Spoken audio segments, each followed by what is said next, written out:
Maltempo, donc le titre du roman, c'est la première chose que j'avais de ce roman, c'est parti du titre. J'avais au départ l'idée d'écrire un livre sur Cuba et puis après sur la boxe, et puis les deux se sont rejoints puisque c'était assez logique finalement, la boxe cubaine. Et Maltempo, ça m'évoque tout de suite Cuba, parce qu'il y a une expression à Cuba qu'on entend tout le temps qui est Al mal tiempo buena cara. C'est l'idée qu'il faut sourire à l'adversité. L'adversité qui s'applique aussi à la boxe.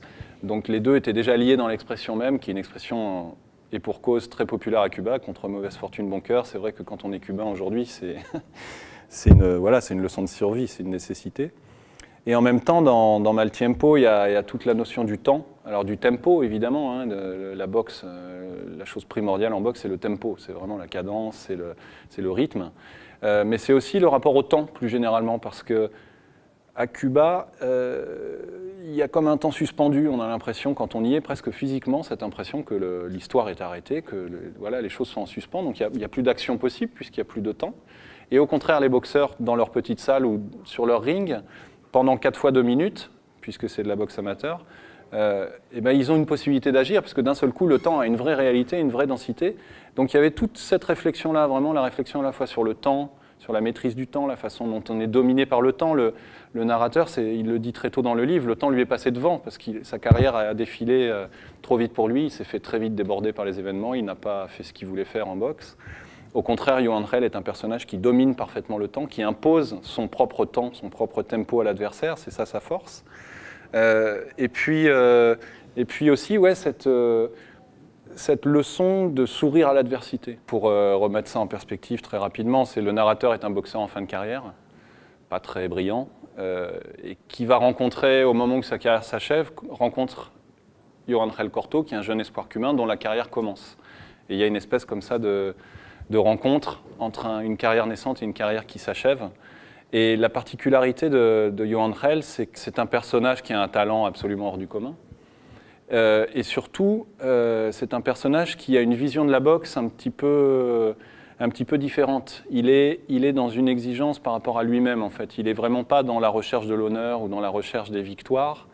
Et ce qui m'intéressait, c'est cette dimension presque de héros grec. C'est-à-dire que le héros grec, quand on lit l'Iliade, l'Odyssée ou la mythologie grecque, le héros, il est toujours jugé sur la fin. Il n'y a pas de philosophie du coup d'éclat où il suffit de faire une grande victoire et ça vous assure une place dans l'histoire de votre peuple et tout ça. Chez les Grecs, on est jugé à la fin.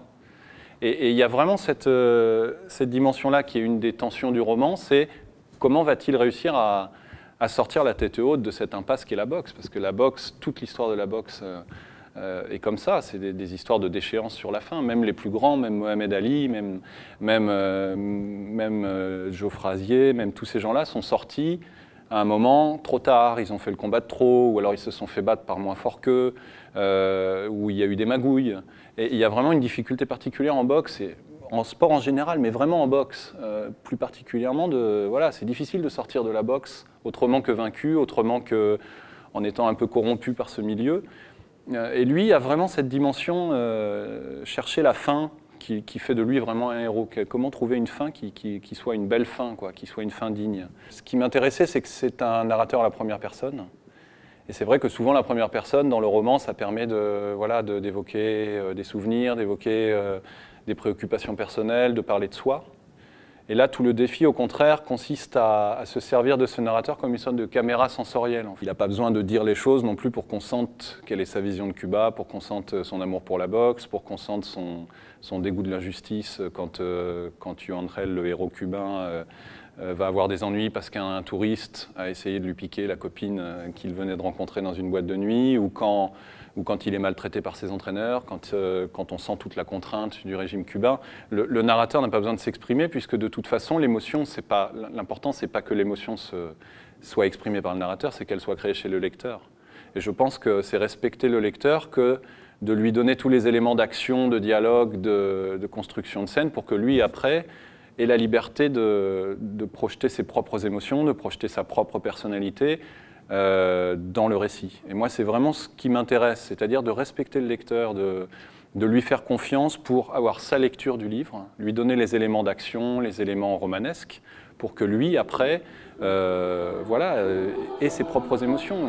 Chaque lecteur lit un livre, un même livre, de façon totalement personnelle.